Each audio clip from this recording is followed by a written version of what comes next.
भारत का एकमात्र ऐसा शक्तिपीठ है जहाँ माता को साल में 3 दिन मासिक धर्म आता है और इस दौरान ब्रह्मपुत्र नदी का पानी भी खून की तरह लाल हो जाता है। क्या इसके पीछे कोई वैज्ञानिक कारण है या फिर यह देवी का चमत्कार? आखिर क्यों इस मंदिर में माता की मूर्ति की जगह योनि की पूजा की जाती है? क्या इसके पीछे का रहस्य और इस जगह पर ऐसा क्या खास है कि पूरे देश के तांत्रिकों का यहाँ मेला लगता है?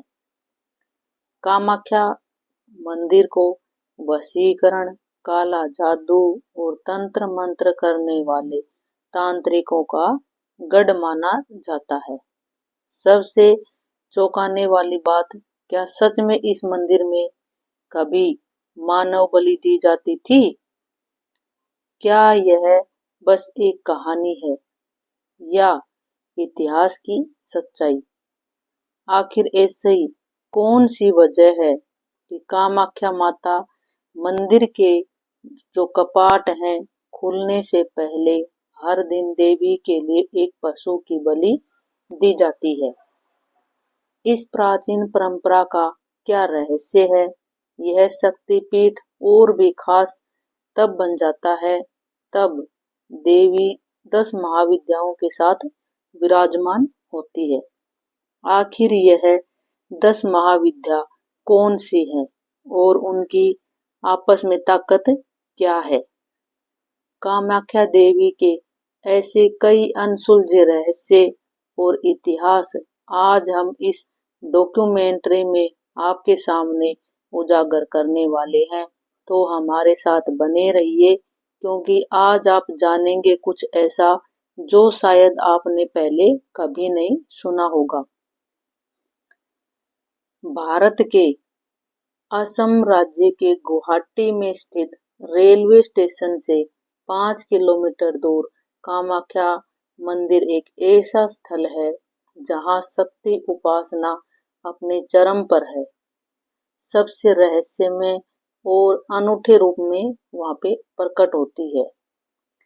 यह मंदिर 51 शक्ति पीठों में से एक प्रमुख स्थान अपने आप में रखता है, जहां देवी कामाख्या की पूजा योनि के रूप में की जाती है, जो सर्जन और मातृत्व का प्रतीक है।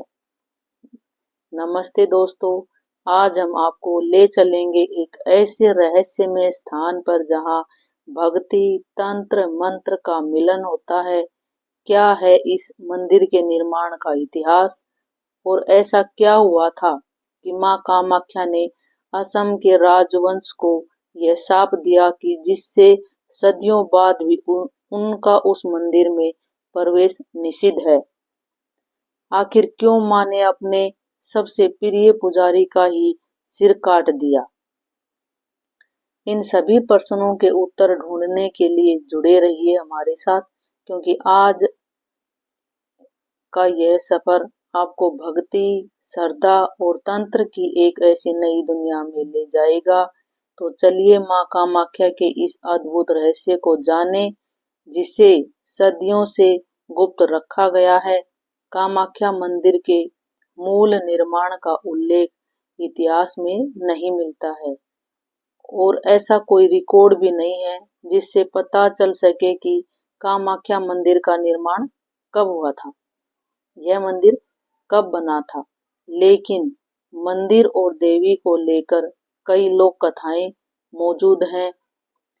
प्राचीन ग्रंथ जो हमारा कालिका पुराण है, उसके अनुसार भगवान शिव का विवाह माता सती से हुआ था, परंतु माता सती के पिता राजा दक्ष भगवान शिव को बिल्कुल पसंद नहीं करते थे, जिससे वह इस विवाह से बेहद नाराज थे, क्योंकि राजा दक्ष ने जब एक सभा बुलाई थी, उसमें जो शिव था वो उनके सम्मान में खड़ा नहीं हुआ था, इसीलिए वो उनसे नाराज थे, जिससे वह इस विवाह से बेहद नाराज थे।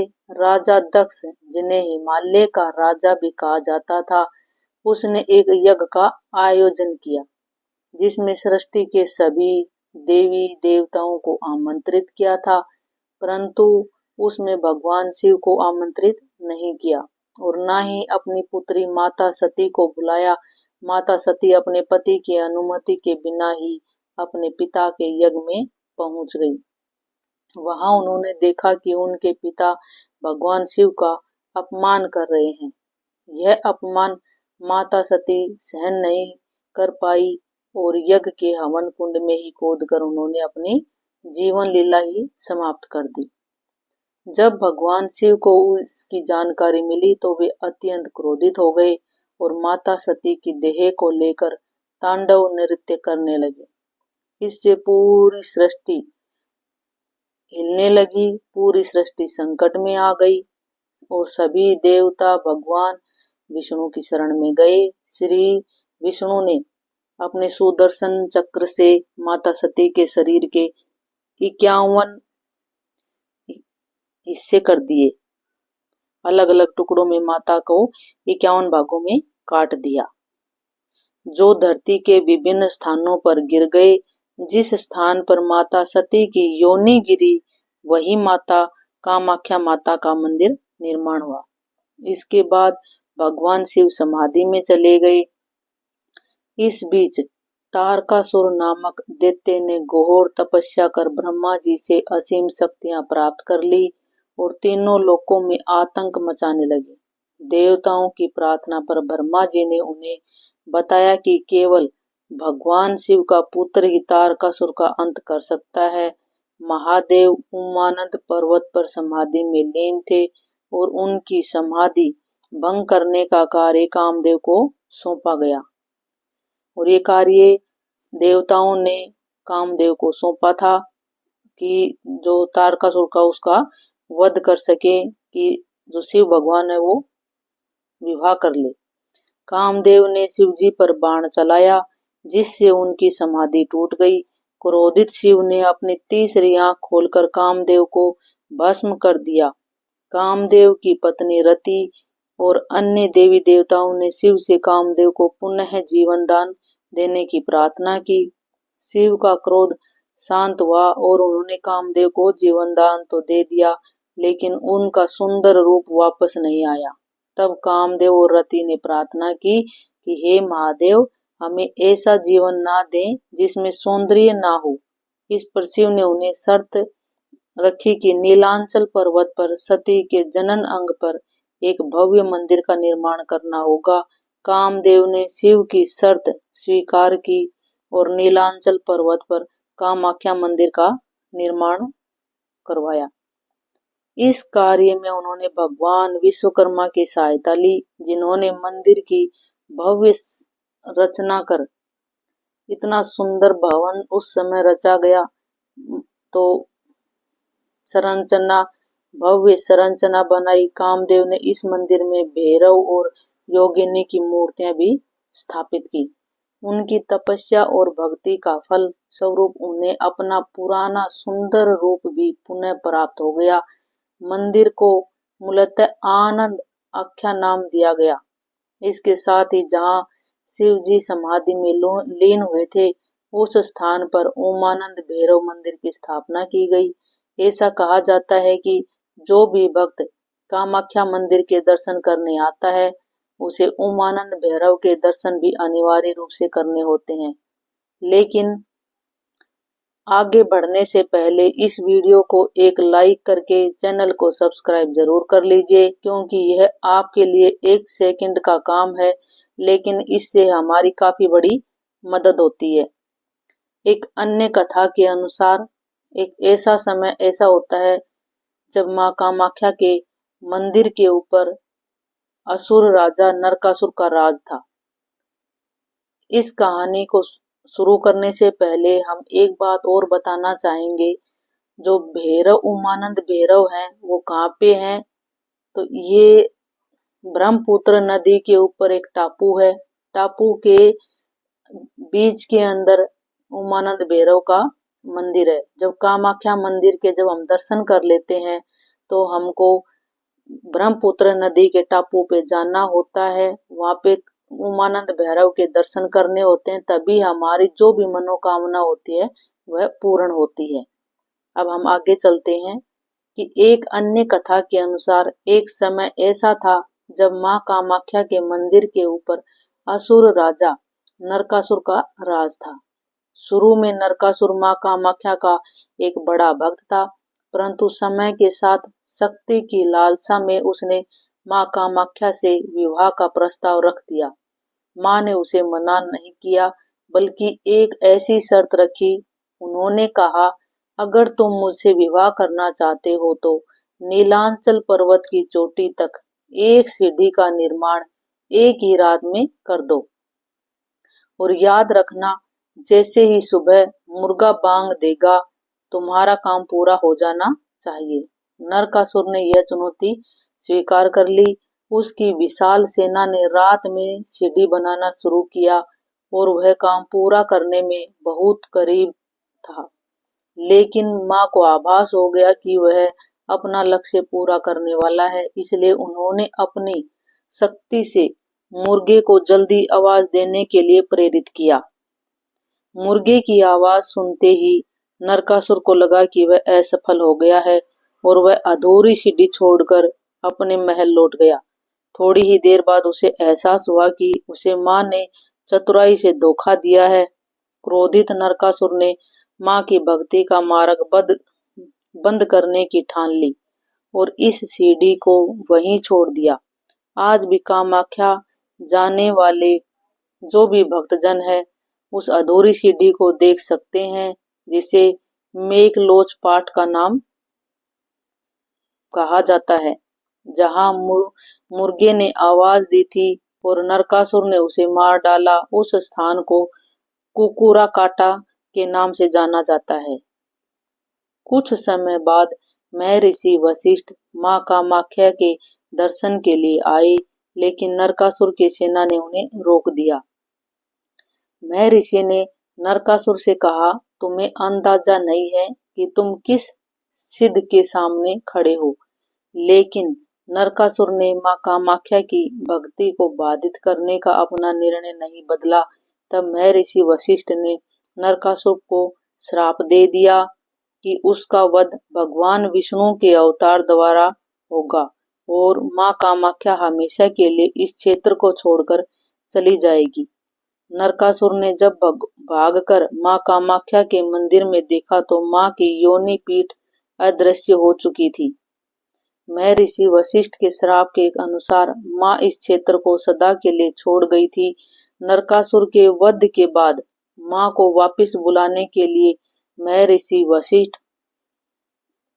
को फिर से बुलाया गया। महर्षि ने कहा, अब माँ की कृपा प्राप्त करने के लिए यहाँ केवल वामाचारी पद्धति अपनाई जाएगी। इसी श्राप के कारण काममाता मंदिर में आज वामाचारी पद्धति और बलि प्रथा का प्रचलन है, जिससे माँ कामाख्या की उपासना की जाती है।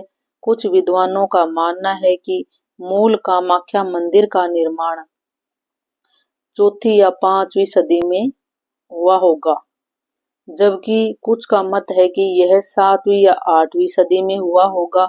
लेकिन मंदिर का मौजूदा इतिहास हमें मुख्य रूप से कोच राजवंश के समय से ही मिलता है। कोच राजाओं ने 1515 से 1635 तक असम पर शासन किया और राजा विश्व सिंह पहले कोच राजा थे। वह हिंदू धर्म के संरक्षक और शिव तथा दुर्गा के उपासक थे। उन्होंने कामाख्या की पूजा की परंपरा को पुनः जीवित किया और इसके लिए बनारस से ब्राह्मणों को बुलवाया और 16वीं शताब्दी के प्रारंभ में कामरूप के राजाओं के बीच कई युद्ध हुए, जिनमें राजा विश्व सिंह विजय हुए और संपूर्ण कामरूप में एक छत्र राजा बने। युद्ध के दौरान बिछड़ चुके अपने भाई और साथियों की खोज में वह नीलाचल पर्वत पहुंचे। थक कर एक वट वृक्ष के नीचे विश्राम करते समय एक वरदा ने उन्हें बताया कि वह टीला एक जागृत स्थान है। इस पर राजा विश्व सिंह ने मन्नत मानी कि यदि उनके बिछड़े हुए भाई और साथी मिल जाते हैं तो वह यहाँ एक स्वर्ण मंदिर का निर्माण करेंगे। उसकी मन्नत पूरी हो गई और उन्होंने मंदिर का निर्माण कार्य प्रारंभ कर दिया। खुदाई के दौरान कामदेव के मूल कामाख्या पीठ का निचला भाग प्रकट हुआ। उसी के ऊपर मंदिर का निर्माण हुआ। स्वर्ण मंदिर के स्थान पर राजा विश्व सिंह ने हर ईंट में एक रति सोना रखवाया। कहा जाता है कि राजा विश्व सिंह ने सन 1533 में कामाख्या मंदिर का पुनः निर्माण करवाया था। यह भी माना जाता है कि राजा विश्व सिंह के मृत्यु के पश्चात बंगाल के मुगल सूबेदार सुल्तान सुलेमान करानी के एक मुस्लिम जनरल काला पहाड़ ने कई मंदिरों के साथ साथ कामाख्या मंदिर भी तुड़वा दिया था। उसके बाद सन 1565 में कोच राजा नर नारायण और उनके भाई चिल्ला राय ने मिलकर इस मंदिर का पुनः निर्माण किया। नर नारायण ने अपनी प्रजा को देवी की भक्ति और महिमा का निर्माण के लिए प्रेरित किया। इस पुनर्निर्माण कार्य में मंदिर के पौराणिक और धार्मिक महत्व को बनाए रखने का प्रयास किया गया। इस निर्माण में नीलांचल शैली का वास्तुशिल्प अपनाया गया, जो आज भी यहाँ देखा जाता है। 17वीं शताब्दी में अहोम राजा सूती का गदाधर सिंघा जैसे कई अहोम राजाओं ने इस मंदिर के संरक्षण और सौंदर्यीकरण के अपना योगदान दिया। अहोम राजाओं ने मंदिर के आसपास के क्षेत्रों को भी विकसित किया और मंदिर के कई धर्मार्थ कार्य किए। विशेष ध्यान दिया कि इसे संरक्षित करने का कार्य। इस प्रकार कामाख्या मंदिर का इतिहास असंख्य पौराणिक और ऐतिहासिक घटनाओं से भरा हुआ है और यह स्थान शक्ति तंत्र और भक्ति का अनोखा संगम प्रस्तुत करता है। दोस्तों, आपसे एक विनम्र अनुरोध है, अगर आपको हमारी मेहनत अच्छी लगी हो तो कृपया वीडियो को लाइक करके चैनल को सब्सक्राइब जरूर कर दीजिए। आपका समर्थन ये हमारी प्रेरणा है। दोस्तों, अगले चैप्टर में हम जानेंगे कि अंबुबाची मेले के दौरान माता के पीरियड्स के समय ब्रह्मपुत्र नदी का पानी लाल क्यों हो जाता है। क्या यह एक चमत्कार है या इसके पीछे कोई वैज्ञानिक कारण। अंबुबाची मेला विश्व के सभी तांत्रिकों को और सिद्ध पुरुषों के लिए यह पर्व हर वर्ष एक वरदान के समान है आता है। इस अद्वितीय पर्व में देवी भगवती का रजस्वला उत्सव मनाया जाता है। पौराणिक शास्त्रों के अनुसार सतयुग में यह पर्व 16 वर्ष, द्वापर में 12 वर्ष, त्रेता युग में 7 वर्ष में एक बार और कलयुग में प्रत्येक वर्ष मनाया जाता है। अंबुबाची मेला का नाम 2 शब्दों से बना है, अंबु और वाची। इन 2 शब्दों को मिलाकर ही अंबुबाची बना है, जहां अंबु का अर्थ है पानी और बाची का अर्थ है उत्फुल्लन या खिलना। अंबुबाची मेला कामाख्या मंदिर का सबसे महत्वपूर्ण और विशिष्ट पर्व है, जो हर साल जून के महीने में मनाया जाता है। यह मेला देवी के मासिक धर्म का प्रतीक है, जिसे देवी की सृजनात्मक और प्रजनन शक्ति के रूप में जाना जाता है। धार्मिक मान्यता के अनुसार इस समय देवी रजस्वला होती है और मंदिर के गर्भगृह को 3 दिनों के लिए बंद कर दिया जाता है। इस अवधि में मंदिर में किसी भी प्रकार की पूजा नहीं की जाती है और मंदिर के कपाट हैं वो भी बिल्कुल बंद कर दिए जाते हैं। इस अवधि के दौरान मंदिर के भीतर जमीन पर एक सफेद कपड़ा बिछा दिया जाता है और मंदिर के कपाट भक्तों के लिए बंद कर दिए जाते हैं। 3 दिन बाद जब कपाट फिर से खुलते हैं तो कहा जाता है कि यह कपड़ा पूरी तरह लाल और गीला हो चुका होता है। इस कपड़े को अंबुबाची वस्त्र या रक्त वस्त्र कहा जाता है और इसके छोटे छोटे टुकड़े करके अपने भक्तों को प्रसाद के रूप में दिए जाते हैं। अब इस कपड़े की क्या महत्वता है वो अभी हम बता रहे हैं कि जब छोटे छोटे कपड़े हैं जो प्रसाद के रूप में भक्तों को दिए जाते हैं, तो भक्तजन उन कपड़ों का क्या करते हैं, अपने घर में ले जाकर अपनी तिजोरी में रख देते हैं। तो तिजोरी है कभी भी रुपयों से खाली नहीं रहती है। तो ये सीक्रेट बताने के लिए इस वीडियो को लाइक जरूर कर देना। चलो आगे चलते हैं। लोग इसे अपने घर में पूजा स्थल पर आदर पूर्वक रखते हैं, लेकिन यहाँ सबसे बड़ा सवाल यह उठता है कि पूरे साल जब भक्त यहाँ आते रहते हैं, परंतु इन 3 दिनों में उनकी संख्या हजारों से बढ़कर लाखों तक क्यों पहुंच जाती है। वैज्ञानिकों के अनुसार असम के पानी में लौह तत्व की मात्रा अधिक होती है, जिससे पानी का रंग हल्का लाल दिखाई देता है, और यही लौह तत्व ब्रह्मपुत्र के नदी के पानी में भी पाए जाते हैं। दूसरा कारण नीलांचल पर्वत की संरचना को माना जाता है, जो असल में सिनेबार यानी मर्क्यूरी सल्फाइड से बना हुआ है। सिनेबार का रंग गहरा लाल होता है, और मानसून के दौरान जब ब्रह्मपुत्र का जल स्तर बढ़ता है तो नदी के तल में स्थित इस सिनेबार के कण ऊपर आ जाते हैं, जिससे पानी का रंग लाल हो जाता है। लेकिन यह एक प्रश्न यह भी उठता है कि यदि यह भूगर्भीय कारणों से होता है, तो फिर यह घटना केवल अम्बुबाची के इन 3 दिनों में ही क्यों घटित होती है। असम में मानसून का आगमन अम्बुबाची से पहले हो चुका होता है, लेकिन ब्रह्मपुत्र का जल लाल केवल इन्हीं तिथियों पर क्यों होता है। क्या यह देवी का चमत्कार है या फिर एक विज्ञान के लिए आज भी एक पहेली। अम्बुबाची के 3 दिनों के दौरान असम में कामाख्या मंदिर में तंत्र साधना का विशेष महत्व होता है। इन दिनों मंदिर में तंत्र मंत्र, काला जादू और वशीकरण से मुक्ति जैसी प्रक्रियाएं बड़ी मात्रा में जोर शोर से की जाती है। यहाँ देवी को प्रसन्न करने के लिए मुख्य रूप से नर बकरों, भैंसों, कबूतरों की बलि दी जाती है। मादा पशुओं को बलि से दूर रखा जाता है, जो यहाँ की एक विशिष्ट परंपरा है। इस अनुष्ठान के कारण मंदिर परिसर में हर ओर लाल रक्त का दृश्य दिखाई देता है। और यहाँ का एक और अद्भुत रहस्य मंदिर के गर्भगृह में स्थित योनि आकार के पत्थर से हर समय पानी का बहाव होता रहता है। आज जब इस मंदिर में जाते हैं तो उस जल स्रोत के अंदर हम अपना हाथ डुबा लेते हैं और अपने ऊपर छींटे लगा लेते हैं, तो हम उस पूजा के अधिकारी हो जाते हैं। जो माता है हमारे सब पाप को धुलकर और हमें नई स्त्रोत्र पैदा करने का हुक्म देती है। आज तक इस जल स्त्रोत्र का कोई वैज्ञानिक स्पष्टीकरण नहीं मिला है, लेकिन इसे देवी की कृपा का प्रतीक माना जाता है।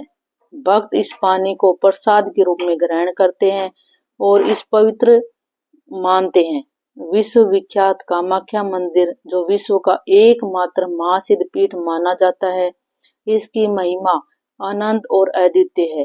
देवी ग्रंथ कुला वर्ण तंत्र और महाभगवती पुराण में वर्णित एक विशेष मान्यता बताती है कि कलयुग में यदि कोई भक्त यहाँ स्वयंभू सिद्ध पीठ पर गंगा नदी का पवित्र जल लाकर चढ़ाता है और फिर उसमें से कुछ जल महानदी ब्रह्मपुत्र में प्रवाहित करता है। अब देखो यहाँ भी माता का और ब्रह्मपुत्र नदी का कितना गहरा संबंध है, ये हमें दिखाता है। ब्रह्मपुत्र में प्रवाहित करता है तो उसे वाजपेयी मेले के चौथे दिन जब देवी का रजस्वला समाप्त होता है, मंदिर के कपाट फिर से भक्तों के लिए खुल जाते हैं। उस समय भक्तों का सैलाब भयंकर उमड़ता है। देवी का अभिषेक, उनका श्रृंगार, विशेष पूजा अर्चना की जाती है। इसके बाद भक्तों को देवी का दर्शन करने का अवसर मिलता है और प्रसाद स्वरूप एक विशेष वस्त्र प्रदान किया जाता है, जिसे अम्बुबाची वस्त्र कहा जाता है। दोस्तों, आपको क्या लगता है कि अम्बुबाची मेले के दौरान ब्रह्मपुत्र नदी का पानी लाल क्यों हो जाता है? इसके पीछे कोई वैज्ञानिक कारण है या चमत्कार? अपना तर्क आप अपने कमेंट में रख सकते हैं। लिखें ताकि दूसरे लोग भी आपकी राय जान सके। अगले 2 चैप्टर में हम जानेंगे कि माता ने अपने पुजारी का सिर क्यों काट दिया और राजा को अपने वंश के संहार का श्राप क्यों दिया। साथ ही हम कामाख्या में तांत्रिक अनुष्ठानों, पशु बलि और मानव बलि के ऐतिहासिक पहलुओं पर भी विस्तार से चर्चा करेंगे। कामाख्या मंदिर की पौराणिक कथाओं में कोच राजवंश और देवी का दिया हुआ श्राप एक महत्वपूर्ण और रहस्यमय स्थान रखता है, जहां कथा हमें सदियों पहले ले जाती है, जब कोच राजवंश का शासन असम के अधिकांश हिस्सों में फैला हुआ था और मंदिर का मुख्य संरक्षण यही राजवंश था। कोच वंश के राजा नर नारायण देवी के परम भक्त थे और उनके मंदिर में उनकी आस्था अटूट थी। राजा का विश्वास था कि देवी उनकी हर प्रार्थना सुनती है और उन्हें शक्ति प्रदान करती है।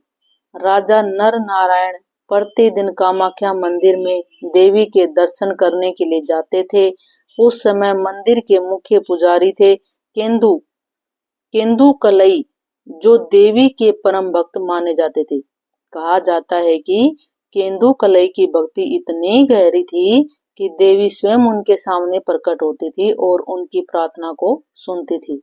केंदु कलई देवी के प्रति अपनी आस्था और पूजा में इतने लीन रहते थे कि उन्हें देवी की अदृश्य उपस्थिति का एहसास होता था।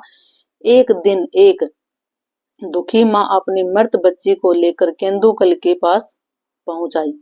वह आशा में डूबी हुई थी, शायद देवी की कृपा से उसकी बच्ची को जीवन मिल सकता था। शुरुआत में केंदुकलई ने इसे असंभव बताया, क्योंकि मृत व्यक्ति को पुनर्जीवित करना किसी असाधारण व्यक्ति के वश की बात नहीं होती है। लेकिन उस माँ की आस्था इतनी गहरी थी कि उन्होंने केंदुकलई से माँ से एक बार प्रार्थना करने का अनुरोध किया। केंदुकलई ने उस माँ के विश्वास और श्रद्धा को देखकर देवी से प्रार्थना करने का निश्चय किया और उन्होंने उस बच्ची को अपने हाथों में उठाया और कामाख्या माता की पवित्र शिला पर रख दिया। उन्होंने गहरे भाव से माँ से प्रार्थना की कि हे माँ भगवती, अगर आपको उचित लगे तो कृपया करके इस बच्ची को जीवन दान दें। उनकी प्रार्थना का चमत्कार हुआ और माँ कामाख्या ने उस बच्ची को जीवन दान दे दिया और वह पुनः जीवित हो उठी। यह चमत्कार पूरे नगर में फैल गया और आखिरकार राजा नर नारायण तक भी पहुंच गया। जब राजा ने सुना कि केंदुकलई माँ के इतने बड़े भक्त हैं कि उनकी प्रार्थना से मर्त भी जीवित हो उठते हैं, तो राजा नर नारायण की इच्छा जागी कि वे स्वयं माँ का साक्षात्कार दर्शन करना चाहता है। लेकिन यहाँ एक गढ़ सत्य था। स्थानीय भक्त जानते थे कि रात के समय जब मंदिर के कपाट बंद हो जाते थे, केंदुकलई माँ की विशेष पूजा करते थे। इस दौरान वे अपनी आंखों पर पट्टी बांधकर माँ का आह्वान करते, भजन गाते, मंत्रों का उच्चारण करते और माँ साक्षात प्रकट होती थी। राजा नर नारायण के अत्यधिक दबाव और अपने कर्तव्यों के प्रति समर्पण के कारण केंदुकलई राजा को गर्भगृह के एक छिद्र से माँ के दर्शन करने का एक उपाय सुझा है। केंदुकलई ने कहा कि जैसे ही वे माँ की स्तुति शुरू करेंगे, राजा उस छिद्र से माँ के दर्शन कर सकते हैं। उस रात केंदुकलई ने माँ की स्तुति करना शुरू किया और माँ कामाख्या माता प्रकट हो गई। लेकिन शीघ्र ही माँ को यह आभास हो गया कि उनके साथ छल हुआ है। देवी को राजा की छुपी उपस्थिति का आभास हो गया और देवी को इस अनादर और छल का गहरा अपमान महसूस हुआ। माँ कामाख्या ने क्रोधित होकर राजा नर नारायण को श्राप दिया कि उनके वंश का कोई भी सदस्य यदि इस क्षेत्र में प्रवेश करने की भी कोशिश करेगा तो उनका संहार हो जाएगा। देवी के इस श्राप से भयभीत होकर राजा नर नारायण ने उस क्षेत्र को छोड़ दिया और आज भी उनके वंशज जब कामाख्या क्षेत्र से गुजरते हैं तो अपनी आंखें ढक लेते हैं या छत्र का उपयोग करते हैं ताकि मां कामाख्या के दर्शन की गलती ना हो। इस घटना का प्रभाव केवल राजा पर ही नहीं, केंदुकलई पर भी पड़ा। कुछ कथाओं के अनुसार जब माता ने केंदुकलई का सिर धड़ से अलग कर दिया, जबकि अन्य कथाओं में यह सब बताया गया है कि मां ने उन्हें पत्थर की मूर्ति में बदल दिया। दोनों ही कहानियों में मां के क्रोध को केंदुकलई के प्रति उनके अनोखे संबंध का प्रतीक है। यह कहानी हमें मां कामाख्या की अपार शक्ति, भक्ति की गहराई, आस्था और उनके द्वारा दिए गए श्राप की गूढ़ एहसास कराती है। कामाख्या मंदिर का यह श्राप और इसके पीछे की यह कथा आज भी क्षेत्र के लोगों और कुछ बिहार के राजवंश के लिए गहरी आस्था और श्रद्धा का प्रतीक है। कामाख्या मंदिर तंत्र साधना और बलि प्रथा का केंद्र माना जाता है। यहाँ का माहौल और देवी का स्वरूप तांत्रिकों के लिए एक ऐसा स्थल बनाता है जहाँ वे देवी की शक्ति और कृपा का आह्वान करते हैं। ऐसा कहा जाता है कि कामाख्या मंदिर के कपाट खोलने से पहले हर रोज एक बकरे की बलि दी जाती है।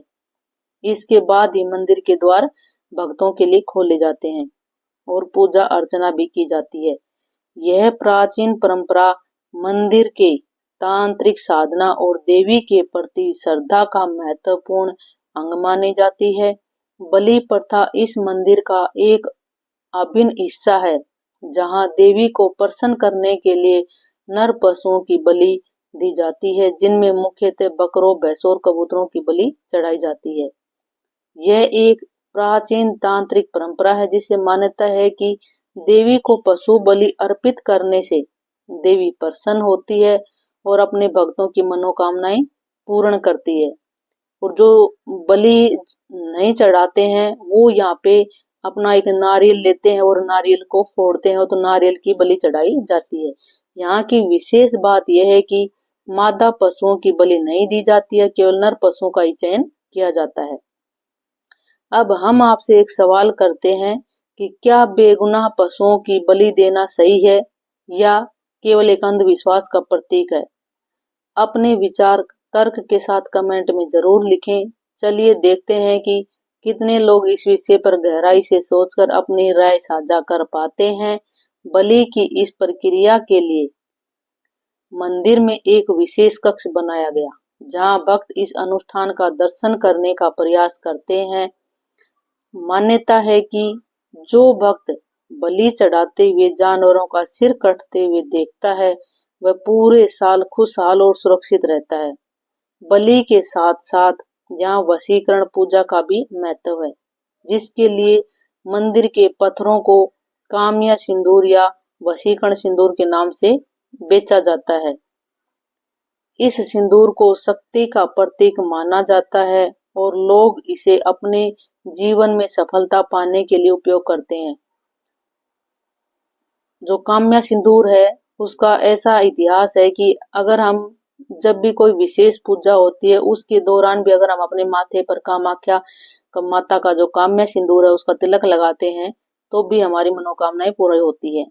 इतिहास और जो कथाएं हैं उनमें कामाख्या मंदिर से जुड़ी मानव बलि की कहानियां भी प्रचलित हैं।